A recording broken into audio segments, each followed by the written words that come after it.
Hello guys, welcome back to my YouTube channel. So आज हम लोग फिजिक्स का चैप्टर 1 करने वाले हैं स्टार्ट, जो कि है इलेक्ट्रोस्टैटिक्स। सो इसका पहला जो कंसेप्ट है वो हमें पता होना चाहिए कि न्यूट्रल बॉडी क्या होती है। मतलब हमारे आसपास जितने भी ऑब्जेक्ट्स हैं वो सारी न्यूट्रल बॉडीज हैं, है ना। सारी न्यूट्रल बॉडीज हैं, ठीक है। न्यूट्रल बॉडी का मतलब होता क्या है कि उसमें नेगेटिव चार्ज और पॉजिटिव चार्ज दोनों इक्वल हैं। मतलब पॉजिटिव चार्ज मतलब number of protons and number of electrons मतलब negative charge। total number of electrons is equals to total number of protons, ये दोनों इक्वल हैं, इसलिए हम इसको न्यूट्रल बॉडी बोलते हैं। और चार्ज बॉडी हमारी ये होती है कि अगर हम उस बॉडी में से किसी चीज को कम कर दें, इनमें से, है ना, किसी चीज को अगर हम कम कर देंगे तो वो हो जाएगी चार्ज बॉडी, ठीक है। अब इसमें इलेक्ट्रॉन को कम या ज्यादा किया जा सकता है। कैसे किया जा सकता है? मैं बोल दूं, अगर हम न्यूट्रल बॉडी में, अगर हमारी न्यूट्रल बॉडी जो है जिसमें इक्वल नंबर ऑफ इलेक्ट्रॉन्स और इक्वल नंबर ऑफ प्रोटॉन्स हैं, अगर मैं उसमें से लूज कर दूं electron, if the neutral body loses electrons, it means electrons की क्वांटिटी प्रोटॉन से कम हो जाएगी। पहले इक्वल थी, अब इलेक्ट्रॉन कम हो गए प्रोटॉन से। इट मींस हमारा पॉजिटिव चार्ज जो बॉडी में है वो ज्यादा हो जाएगा। और हमारे जब हम लूज करते हैं कोई चीज तो हमारी बॉडी के ऊपर, हमारी बॉडी चार्ज हो जाती है, हमारी बॉडी के ऊपर पॉजिटिव चार्ज शो करना शुरू हो जाता है, क्योंकि हमारे इलेक्ट्रॉन्स हमने लूज कर दिए, ठीक है। तो बॉडी क्या बन जाएगी? Positively charge. From neutral body it will change to positively charge body. आप ऐसे भी इसको समझ सकते हो, अगर हम कोई चीज को लूज करते हैं तो हम पॉजिटिवली चार्ज होते हैं। सेकेंड थिंग है इसको समझने का कि अगर इलेक्ट्रॉन्स कम हो गए हैं बॉडी में से, मतलब प्रोटॉन ज्यादा है, जो चीज ज्यादा होगी उसी का चार्ज हमारी बॉडी पे दिखता है। इट मीन्स हमारी बॉडी पॉजिटिवली चार्ज होगी, आप ऐसे भी समझ सकते हो। और अगर मैं बोलूँ कि if it gains electrons, if the body gains electron, neutral body gain करती है इलेक्ट्रॉन, तो मतलब इलेक्ट्रॉन्स बढ़ जाएंगे, प्रोटॉन्स तो उतने ही है, इलेक्ट्रॉन्स बढ़ जाएंगे, मतलब इलेक्ट्रॉन्स प्रोटॉन से ज्यादा हो जाएंगे। इट मीन्स हमारी बॉडी नेगेटिवली चार्ज, जो चीज ज्यादा है बॉडी में उसी का ही चार्ज हमारी बॉडी के ऊपर आता है। क्योंकि यहाँ पर न्यूट्रल बॉडी का मतलब क्या है, यहाँ पर दोनों इक्वल है तो कोई चार्ज ही नहीं आएगा, नेट चार्ज तो जीरो हो जाएगा ना। अगर बॉडी न्यूट्रल है मतलब प्लस माइनस जीरो हो जाएगा ना, कैंसिल आउट हो गया। इसलिए न्यूट्रल बॉडी ऐसे विदाउट चार्ज होती है, अनचार्ज होती है न्यूट्रल बॉडी। और अगर हम चार्ज बॉडी की बात करें तो वहां पर या तो इलेक्ट्रॉन्स कम हो जाएंगे, जिसको हम बोल सकते हैं प्रोटॉन ज्यादा हो गए, एक ही बात है। इलेक्ट्रॉन्स को अगर ज्यादा हो गए मतलब प्रोटॉन्स कम हो गए, मतलब नेगेटिवली चार्ज होगी। या आप ऐसे मान लो कि अगर आप कोई चीज, अगर कोई बॉडी गेन करती है कुछ तो वो नेगेटिवली चार्ज हो जाती है। सिंपल सी बात है, केमिस्ट्री में भी पढ़ते हो, अगर आप अगर कोई चीज गेन करती है, कोई चीज, अगर कोई मॉलिक्यूल में से कोई एटम कुछ गेन करता है, इलेक्ट्रॉन्स के पास एक्स्ट्रा होते हैं तो वो as a negative charge show होते हैं। और अगर इलेक्ट्रॉन्स उसके चले जाते हैं कहीं और तो वो पॉजिटिवली चार्ज होता है। सेम ऐसी यही बात है यहीं पर ही। ये कंसेप्ट था पूरा चार्ज और न्यूट्रल बॉडी का। अब एक और बात आती है कि बॉडी पे चार्ज जो आता है वो कैसे आता है। Q is equal to NE। ये बहुत इंपॉर्टेंट, मतलब ये बहुत फेमस चीज है, इसको बोलते हैं क्वांटाइजेशन ऑफ चार्ज। मतलब बॉडी जितने इलेक्ट्रॉन्स लूज कर रही है या जितने इलेक्ट्रॉन्स गेन कर रही है तो उसके ऊपर टोटल कितना चार्ज आएगा। मान लो अगर बॉडी लूज कर रही है, आपको ये बेसिक सी नॉलेज होनी चाहिए, अगर बॉडी लूज कर रही है तो उसके ऊपर जो चार्ज आएगा वो पॉजिटिवली चार्ज आएगी। बॉडी चार्ज क्या हो जाएगा? पॉजिटिव हो जाएगा उसकी बॉडी के ऊपर, अगर बॉडी कुछ लूज कर रही है। तो आप क्यू की वैल्यू क्या होगी? पॉजिटिव फॉर लूजिंग, ठीक है। और Q की वैल्यू नेगेटिव हो जाएगी अगर बॉडी इलेक्ट्रॉन्स को गेन करेगी, और गेनिंग। तो ये चीज याद रखनी है कि चार्ज हमारा पॉजिटिव हो जाएगा, बॉडी पॉजिटिवली चार्ज हो जाएगी अगर बॉडी लूज कर रही है, नेगेटिवली चार्ज हो जाएगी अगर बॉडी गेन कर रही है कुछ। और ये n की वैल्यू क्या हो सकती है? n की वैल्यू हो सकती है 1 2 3 4, ऐसे होल नंबर्स में हो सकती है, not in decimal, it should be in whole numbers, ठीक है। तो इसी को ही हम क्वांटाइजेशन ऑफ चार्ज बोलते हैं। तो मैं एक बार आपको एक बार अच्छे से एक बार एक्सप्लेन कर देती हूँ quantization of charge.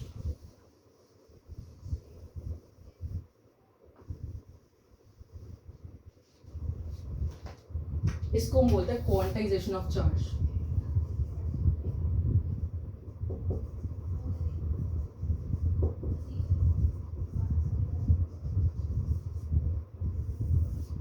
Quantization of charge का मतलब है जो n की वैल्यू है ना वो एक होल नंबर में होगी, 2 4 कितने भी, मतलब n की वैल्यू डेसिमल में नहीं हो सकती। मतलब जितने इलेक्ट्रॉन्स वो लूज करेगा, जितने इलेक्ट्रॉन्स वो गेन करेगा, वो नॉर्मल होल नंबर में करेगा ना लूज। ये तो है नहीं कि उसने 2.5 इलेक्ट्रॉन्स लूज कर लिया, ऐसा कभी देखा आपने? या तो उसने 1 इलेक्ट्रॉन लूज करा होगा, या उसने 2 करे होंगे, या उसने 3 करे होंगे, 4 करे होंगे, 5 करे होंगे, बट ऐसा तो नहीं होता ना कि वो 2.5 इलेक्ट्रॉन्स को लूज कर दे, या वो 3.5 इलेक्ट्रॉन्स को लूज करते, या वो आधा इलेक्ट्रॉन लूज कर दे, ऐसा तो कभी नहीं देखा। इसी को ही हम क्वांटाइजेशन बोलते हैं कि n की वैल्यू होल नंबर्स में होगी, डेसिमल्स में नहीं हो सकती। 2.5 इलेक्ट्रॉन कभी देखा आपने? नहीं। आधा इलेक्ट्रॉन कभी देखा? No, we have never seen it. तो यही बात हो रही है, इसी को ही हम क्वांटाइजेशन बोलते हैं। मतलब अगर मान लो if a body loses 2 electrons, what is the charge on the body? ये क्वेश्चन है। तो Q की वैल्यू पूछ रहा है n इंटू ई, तो कितने इलेक्ट्रॉन लूज करें? 2, तो n की जगह हम 2 डाल देंगे। E क्या है भैया? हमारा चार्ज है इलेक्ट्रॉन का। इलेक्ट्रॉन, एक इलेक्ट्रॉन का जो चार्ज होता है वो कितना होता है? -1.6। बट अगर बॉडी ने लूज करा है तो वो पॉजिटिवली चार्ज होगी। आपको ये वैल्यू याद रखनी है, अगर बॉडी कुछ लूज कर रही है तो वो पॉजिटिवली चार्ज होगी। तो इसलिए आप क्यू क्या गया, पहले से ही आप प्लस लगा दोगे और यहाँ इसका सिर्फ मैग्नीट्यूड लिखोगे जो इलेक्ट्रॉन का चार्ज है। कितने उसने टोटल उसके ऊपर कितना चल जाएगा? 3.2 into 10⁻⁻19 coulomb of charge will be appearing, plus 3.2 because it has lose something. तो ये आएगा। अगर मैं बोलूँ बॉडी ने गेन कर लिए तो आप यहाँ पर -1 तो आप यहाँ पर मतलब आपको इलेक्ट्रॉन का जो चार्ज है ना, आपको उसका सिर्फ मैग्नीट्यूड लिखना है और ओवरऑल वैल्यू क्या, आपको प्लस और माइनस तब लगाना है जब कोई बॉडी लूज कर रही है तो डायरेक्टली आप प्लस लगा लेना, बॉडी गेन कर रही है तो अभी आप माइनस लगा लेना, और यहाँ इलेक्ट्रॉन का जो चार्ज होगा ना उसका सिर्फ मैग्नीट्यूड आपको लिखना है और कुछ नहीं लिखना।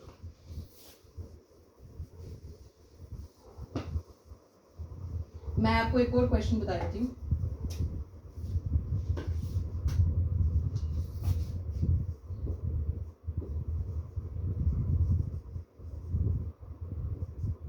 For what value of charge on the body, sorry, for what value of charge a body cannot have, can't have, body पे कैसा चार्ज नहीं हो सकता, कितना चार्ज नहीं हो सकता?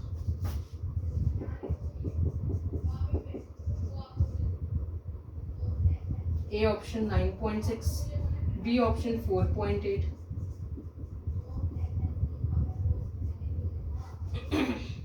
सी ऑप्शन है नन,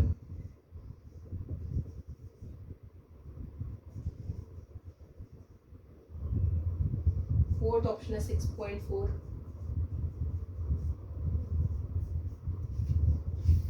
इसका मतलब है कि बॉडी पे कितना चार्ज नहीं हो सकता। सॉरी, फोर्थ ऑप्शन, ये सी ऑप्शन नन नहीं है और डी ऑप्शन ये भी नहीं है।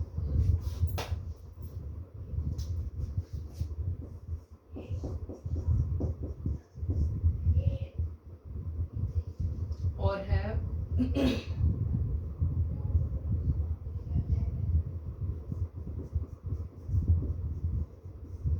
इसमें से बताओ कौन सा वैल्यू ऑफ चार्ज बॉडी पे नहीं हो सकता। सो आप इस वीडियो को पॉज करके एक बार सॉल्व कर सकते हो। So let's start. इसका आंसर क्या है? इसका आंसर है 7। Body can't have this type of charge, क्योंकि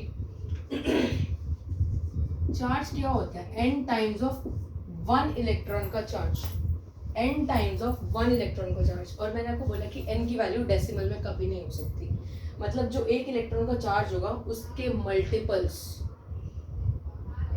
का चार्ज होगा टोटल बॉडी पे।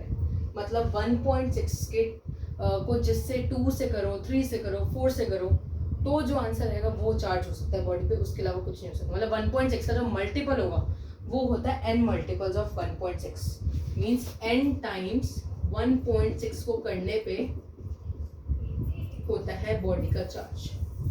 अब 1.6 को मैं 2 से कर सकती हूँ, मतलब होल नंबर से करूँ, मतलब n की वैल्यू सही है, तो 1.6 इंटू 6 9.6, मतलब ये चार्ज हो सकता है बॉडी पे। ये मल्टीपल है 1.6 का ना, इसलिए चार्ज हो सकता है। n की वैल्यू यहाँ पर कितनी आ रही है 16, 6 होता है ना 96, तो n की वैल्यू 6 आ रही है, मतलब होल नंबर आ रहा है नॉर्मल, डेसिमल नहीं आना चाहिए। 4.8 16 3 से कितना होता है 48 होता है, तो n की वैल्यू भी 3 आ रही है, होल नंबर है, सही है। n की वैल्यू डेसिमल में नहीं आनी चाहिए। अब 8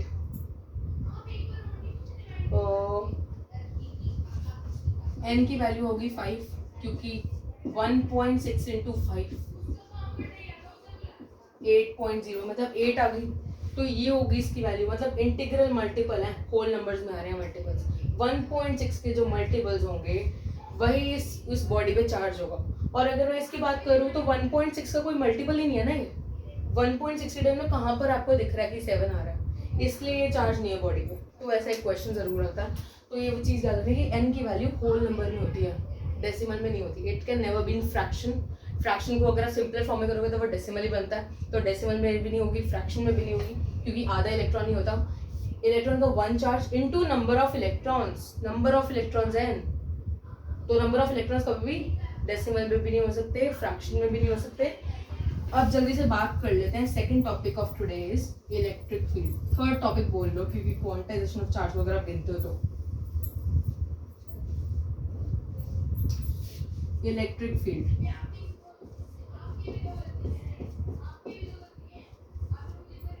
जैसे पॉजिटिव पॉइंट चार्ज है, ये पॉइंट चार्ज मैंने लिया, छोटा सा पॉइंट चार्ज है। अब इसके आसपास इसका एक एरिया होगा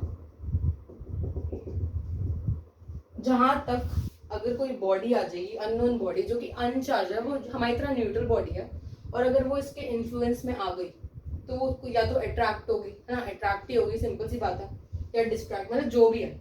ये रीजन है इसके सराउंडिंग, किसी भी पॉइंट चार्ज के सराउंडिंग एक रीजन होता ही होता है, बिकॉज चार्ज की अपनी एक इन्फ्लुएंस होती है, चार्ज की अपनी एक फोर्स होती है दूसरे चार्ज के ऊपर, कि एक रीजन होता है जहाँ पर अगर बॉडी आ गई, जैसे एक यहाँ पर एक मैन है खड़ा हुआ है, वो अगर इसके अंदर आ गया, इस रीजन के अंदर, तो उसको कुछ फोर्स फील होगी टूवर्ड्स दिस चार्ज, सॉरी उसको एक फोर्स फील होगी due to this charge, towards away छोड़ दो अभी, उस बंदे को कुछ ना कुछ फील होएगी फोर्स इस रीजन में, इस चार्ज की वजह से। तो ये रीजन जहाँ पर influence of a charge can be felt, the region surrounding any point charge where any other body can experience a force, that region is known as electric field. Electric field is a region surrounding any point charge where its influence can be felt, जहाँ पर हमें feel होता है कि कुछ point charge है, हमें repulsion हो रही है, अट्रैक्शन हो रही है, हमें वहाँ कुछ फील होता है उस रीजन में, वो रीजन है हमारा इलेक्ट्रिक फील्ड का रीजन, उसी रीजन को हम इलेक्ट्रिक फील्ड बोलते हैं। और ये इलेक्ट्रिक फील्ड की वजह से ही इस बॉडी पे जो इसके अंदर आ चुकी है, इस चार्ज की इलेक्ट्रिक फील्ड के अंदर जो एक बॉडी आ चुकी है, इसको इस इलेक्ट्रिक फील्ड की वजह से फोर्स एक्सपीरियंस होगी। ये इलेक्ट्रिक फील्ड ही, ये रीजन ही इस बॉडी पे वो फोर्स लगाता है। Electric field only exerts the electric force, electric field exerts electric force. हर एक चार्ज की अपनी इलेक्ट्रिक फील्ड होती है, हर एक चार्ज का कुछ एरिया होता है जहां पर अगर कोई अननोन चार्ज आ जाए तो उसे कुछ ना कुछ फील होती है फोर्स कुछ, ठीक है, तो वो होती है हमारी electric field, that's a region surrounding any charge, so every charge particle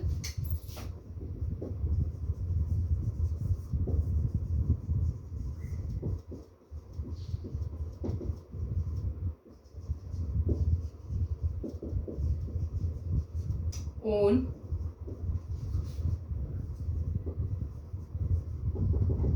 every charge particle has its own electric field, and also any particle coming in that field, any other particle, any other body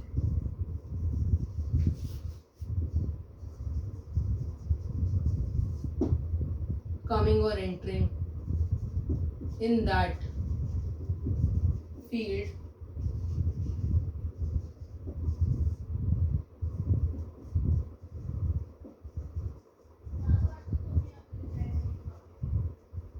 will experience a force.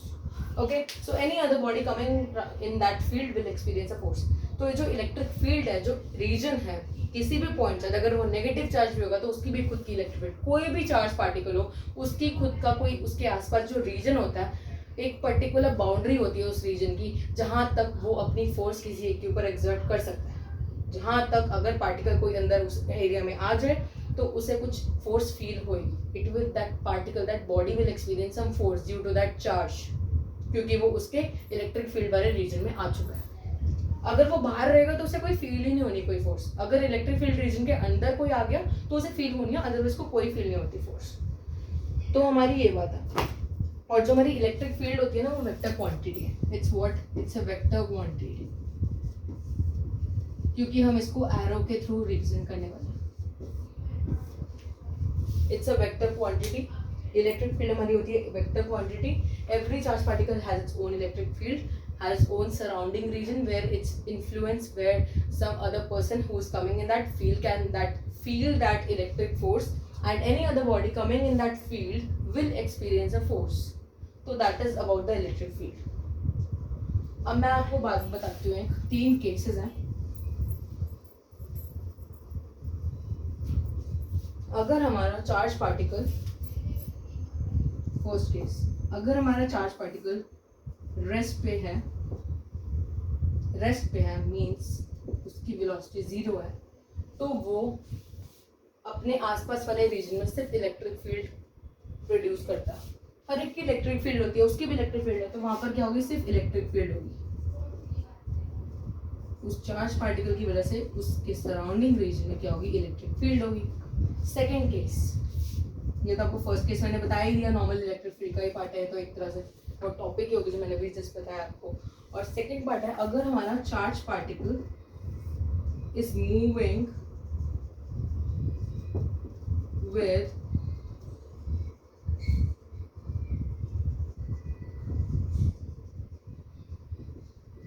Constant velocity v, तो वहां पर क्या करेगा, वो electric field भी produce करेगा और magnetic field भी प्रोड्यूस करेगा।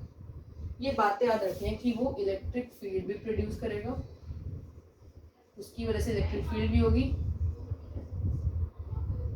प्लस मैग्नेटिक फील्ड भी होगी।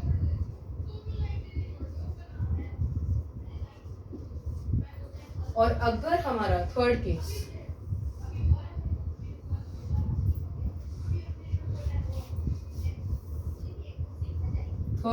अगर हमारा वही पॉइंट चार्ज मूव कर रहा है विद एक्सेलरेशन, ठीक है, अगर वो एक्सेलरेट कर रहा है तो वो इलेक्ट्रोमैग्नेटिक वेव्स प्रोड्यूस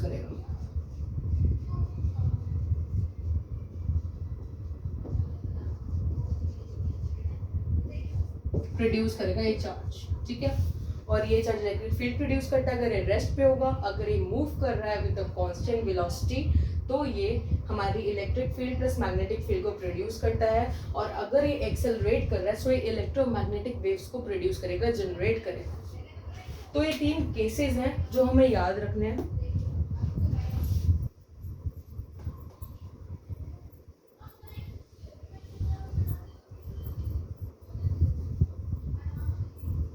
मैं थोड़ी फास्ट रब कर रही हूँ, अगर आपको थोड़ी प्रॉब्लम हो रही हो स्क्रीनशॉट लेने में, अगर आपको कुछ कॉपी भी करना है तो आप जैसे ही मैं लिखूँ उसी टाइम आप एट अ टाइम आप बस स्क्रीनशॉट ले लेना। सो नेक्स्ट टॉपिक है चार्ज डेंसिटीज।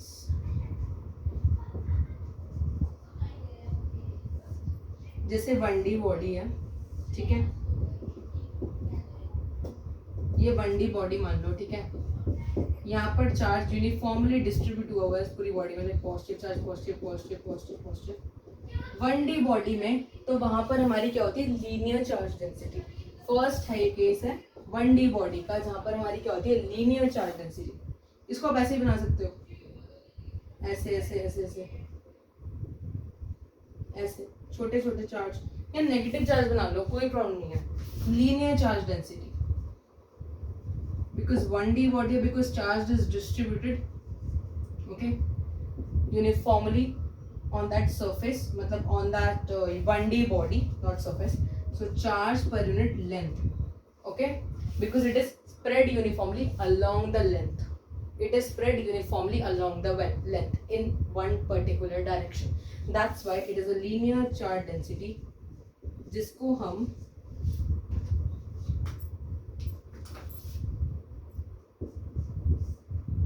lambda से भी denote करते हैं, okay, we also denoted by lambda. So second is what, अगर हमारा 2D बॉडी हुआ, जैसे रेक्टेंगल हो गया ना, लेंथ एंड ब्रेथ दो साइड में X and Y direct, spread है uniformly charge. In the 2D body ये डिफरेंसेस है. 2D बॉडी में अगर स्प्रेड है,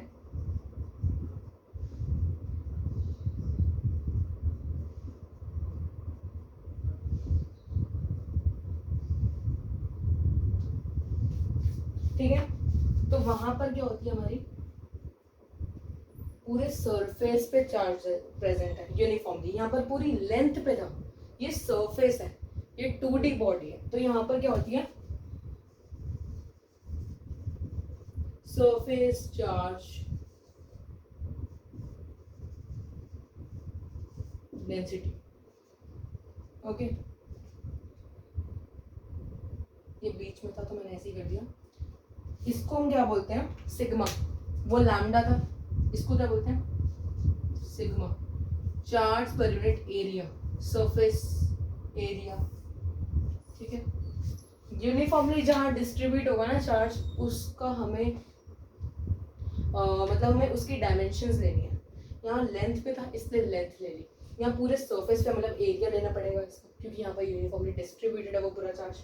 और थर्ड केस है हमारा, आप प्लीज अगर स्क्रीनशॉट ले लो फिर लेना है तो, बिकॉज नीचे नहीं दिखेगा. थर्ड केस हमारा है 3D बॉडी का, लाइक स्फीयर, जिसमें वॉल्यूम, हम जहाँ पर वॉल्यूम, जिन फिगर्स में अगर हम वॉल्यूम निकालते हैं वो 3D बॉडीज होती हैं, बिकॉज वहाँ एक्स डायरेक्शन में भी होती है, वाई डायरेक्शन में भी, जेड डायरेक्शन में भी होता है. चार्ज पूरे अच्छे से डिस्ट्रीब्यूट है, स्पेस में है, पूरे अच्छे से स्पेस चार्ज ऑक्यूपाई कर रहे हैं. वो होता है हमारा वॉल्यूम चार्ज डेंसिटी, जिसको हम नॉर्मल रो से रिप्रेजेंट करते हैं. That's a charge per unit volume. तो मैं भी वो लिख लेती हूँ.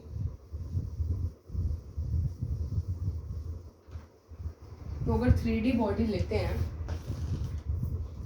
तो अगर हमने स्फीयर लिया, ऐसे स्फीयर ले लिया, बॉल ले ली, उसके अंदर हर जगह पूरा चार्ज भरा पड़ा है, बॉल पूरी चार्ज से भरी पड़ी है.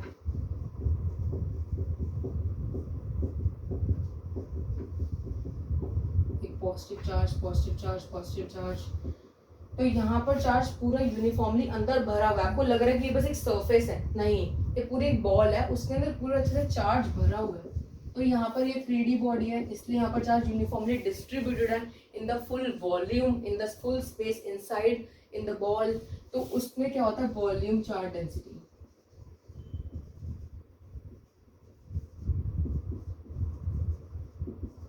जिसको हम नॉर्मली डेंसिटी भी बोलते हैं, जिसको हम रो से डिनोट करते हैं.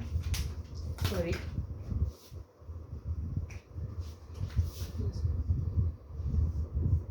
इसमें क्या बोलते हैं, चार्ज क्यू पर unit volume. It's the volume charge density, ठीक है, जिसको हम क्या बोलते हैं, डेंसिटी, जिसको हम रो बोलते हैं. Rho is equal to charge per unit volume. मतलब चार्ज अगर यूनिफॉर्मली डिस्ट्रीब्यूटेड हो एक 1D में, तो वहाँ चार्ज पर यूनिट लेंथ होता है. अगर वो 2D बॉडी में हो तो उसको चार्ज पर यूनिट एरिया, क्योंकि वो एरिया वाइज यूनिफॉर्मली डिस्ट्रीब्यूटेड है. अगर 3D बॉडी हो तो वो वॉल्यूम वाइज, वो एक स्पेस घेरा पूरा, अंदर से चार्ज पूरा भरा पड़ा है. बॉडी, पूरी बॉडी के अंदर जितना भी स्पेस है वो सारा चार्ज ने ऑक्यूपाई कर लिया. इसलिए हम वहाँ पर क्या बोलते हैं, वॉल्यूम चार्ज डेंसिटी, इसको हम बोलते हैं चार्ज पर यूनिट वॉल्यूम. अब हम जल्दी से बात कर लेते हैं last topic of today, charge electric field due to point charge. इसका फॉर्मूला क्या होता है. लास्ट टॉपिक, देन हम बताएंगे कि electric field due to any other bodies in the next video. I will tell you electric field due to ये बहुत easy topic है, आपको बहुत अच्छे से क्लियर भी हो जाएगा। पॉइंट चार्ज मैंने ले लियो, देखो मैंने मान लिया पॉजिटिव चार्ज, ठीक है। मैंने एक पॉइंट बनाया P, ठीक है, इससे R डिस्टेंस पे, ठीक है, ठीक है। चार्ज से R डिस्टेंस में मैंने एक पॉइंट P बना दिया and I need to find out the electric field at point P due to this point charge. इसका फॉर्मूला है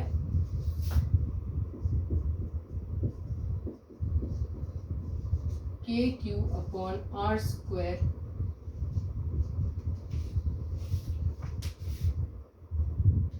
ठीक है, हाँ, KQ upon R square into R cap. जब भी पॉजिटिव चार्ज हो तो उसकी जो फील्ड होती है उसके अंदर एक P पॉइंट आया होगा, तभी इसके ऊपर फील्ड फोर्स लगा रही है, तभी इस P पॉइंट के ऊपर इस प्लस क्यू चार्ज की जितनी फील्ड है, फील्ड तो फोर्स एक्सर्ट करती है ना, electric field is going to be exerting the electric force. तो सिमिलरली फोर्स की बात अभी नहीं वैसे करते, वैसे मैंने बता दिया आपको, ये मैंने आपको पहले ही बताया कि electric field is going to be exerting the electric force. अब यहाँ फील्ड की बात वैसे कर लेते हैं, फील्ड जो होगी वो उस फील्ड के अंदर आ गया ना P पॉइंट, तभी तो उसके ऊपर फील्ड लग रही है। अब electric field due to the point charge at a point P at distance R will be given by KQ upon R square into R cap।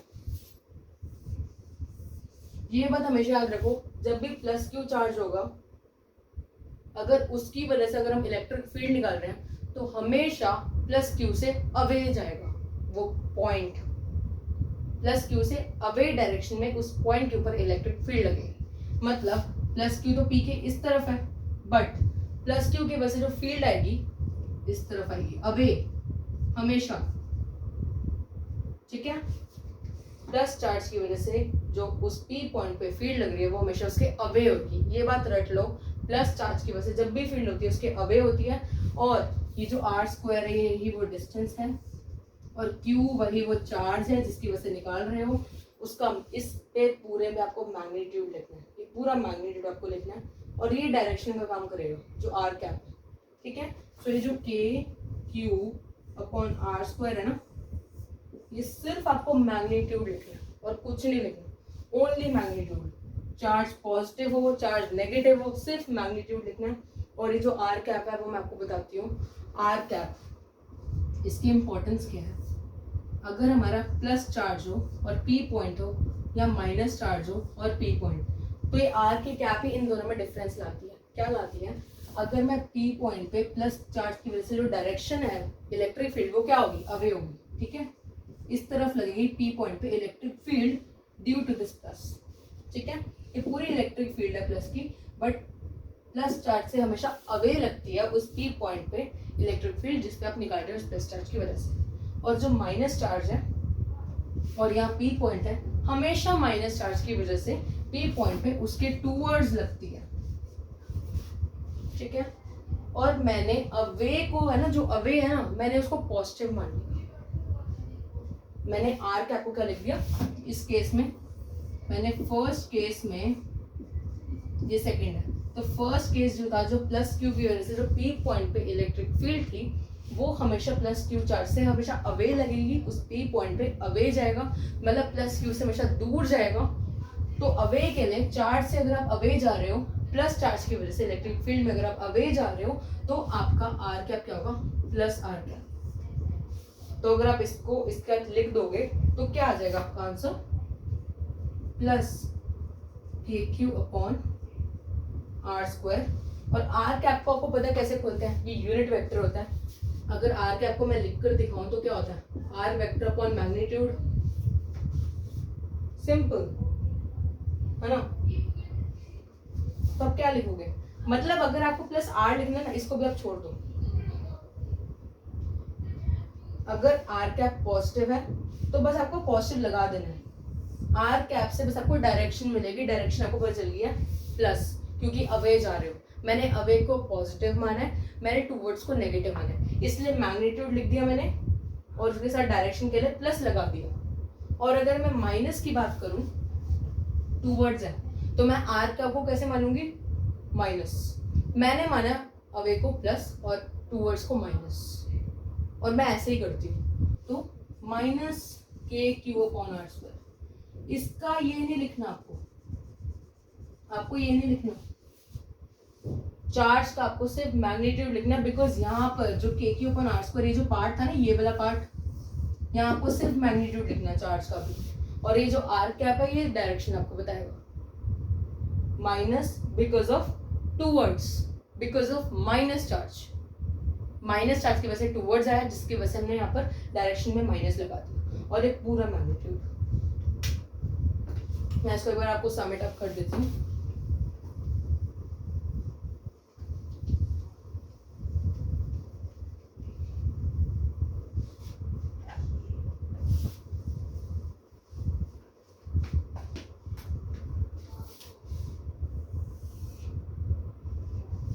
अगर मैं प्लस क्यू लेती हूँ और ये पी लेती हूँ